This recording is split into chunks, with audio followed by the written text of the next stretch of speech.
warahmatullahi wabarakatuh. Hai, apa kabar anak ibu sekalian? Semoga kita semua dalam keadaan sehat walafiat. Bertemu lagi dengan saya Ibu Nur Sri Wulandari, guru pendidikan agama Islam di SMA Negeri 5 Bagan Sinemba. Materi video kita kali ini kita akan membahas tentang iman kepada Rasul Allah Subhanahu wa Ta'ala. Apa-apa saja yang akan dibahas? Yuk lihat video selanjutnya.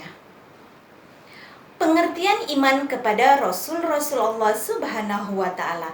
Iman kepada Rasul berarti meyakini bahwa Rasul itu benar-benar utusan Allah Subhanahu wa Ta'ala yang ditugaskan untuk membimbing umatnya ke jalan yang benar agar selamat dunia dan akhirat. Mengimani Rasul-Rasul Allah merupakan kewajiban yang hakiki bagi seorang muslim karena merupakan bagian dari rukun iman yang tidak dapat ditinggalkan. Sebagai perwujudan iman tersebut, kita wajib menerima ajaran yang dibawa Rasul-Rasul Allah. Perintah beriman kepada Rasul Allah terdapat dalam Quran Surah An-Nisa ayat 136 yang mengandung arti, wahai orang-orang yang beriman, tetaplah beriman kepada Allah dan Rasul-Nya Muhammad dan kepada kitab-kitab Al-Quran yang diturunkan kepada Rasul-Rasulnya serta kitab yang diturunkan sebelumnya. Barang siapa yang ingkar kepada Allah, malaikat-malaikatnya, kitab-kitabnya, Rasul-Rasulnya dan hari kemudian, maka sungguh orang itu telah tersesat sangat jauh. Quran Surah An-Nisa ayat 136. Kemudian apa perbedaan Nabi dan Rasul? Tentu ada perbedaan pengertian dari Nabi dan Rasul.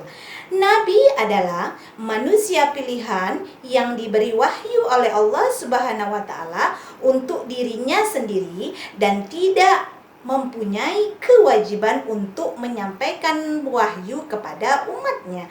Sedangkan Rasul, manusia pilihan Allah Subhanahu wa Ta'ala yang diangkat sebagai utusan untuk menyampaikan firman-firmannya kepada umat manusia agar dijadikan pedoman hidup. Kita akan mengetahui berapa jumlah Nabi dan Rasul sesungguhnya. Imam Ahmad meriwayatkan hadis dari Abi Dzar radhiyallahu anhu bahwasanya Rasulullah sallallahu alaihi wasallam ketika ditanya tentang jumlah para nabi, beliau menjawab jumlah para nabi itu ada 124.000 nabi, sedangkan jumlah rasul ada 315. Sementara At-Tirmizi meriwayatkan hadis dari Abi Dzar radhiyallahu anhu menjelaskan bahwa Rasulullah sallallahu alaihi wasallam menjawab jumlah para nabi itu adalah 124.000 nabi, sedangkan jumlah rasul 312 nabi. Kemudian ada 5 nabi yang mendapat gelar ulul azmi, yaitu Nabi Nuh alaihissalam, Nabi Ibrahim alaihissalam, Nabi Musa alaihissalam, Nabi Isa alaihissalam, dan Nabi Muhammad sallallahu alaihi wasallam.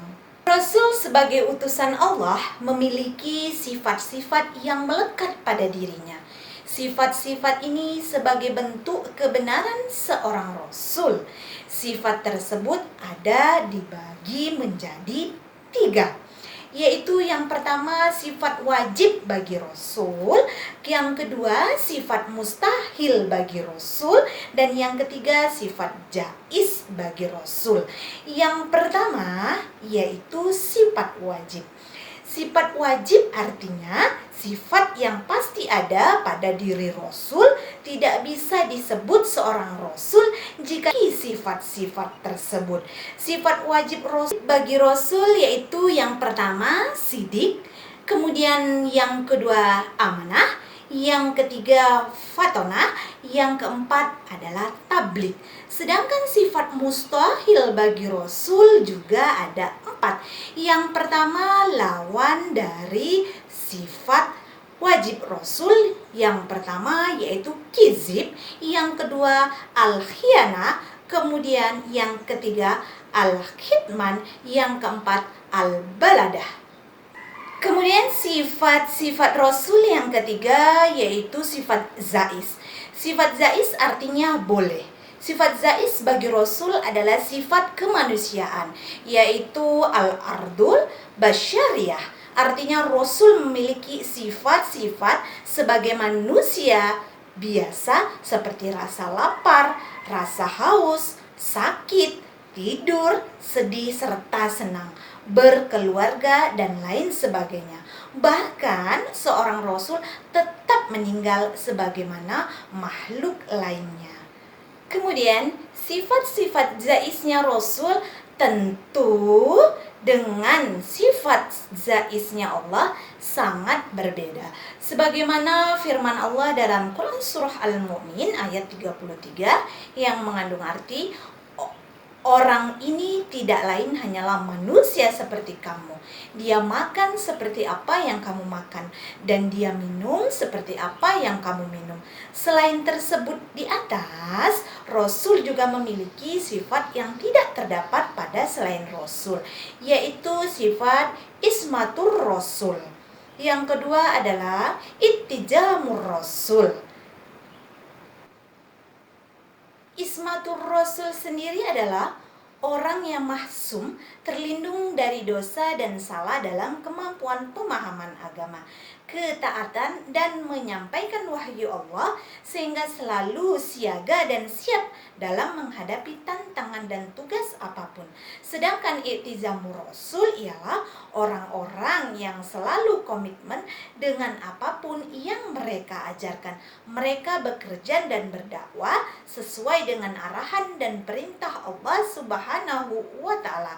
Meskipun untuk menjalankan perintah Allah Subhanahu wa Ta'ala itu harus berhadapan dengan tantangan-tantangan yang berat.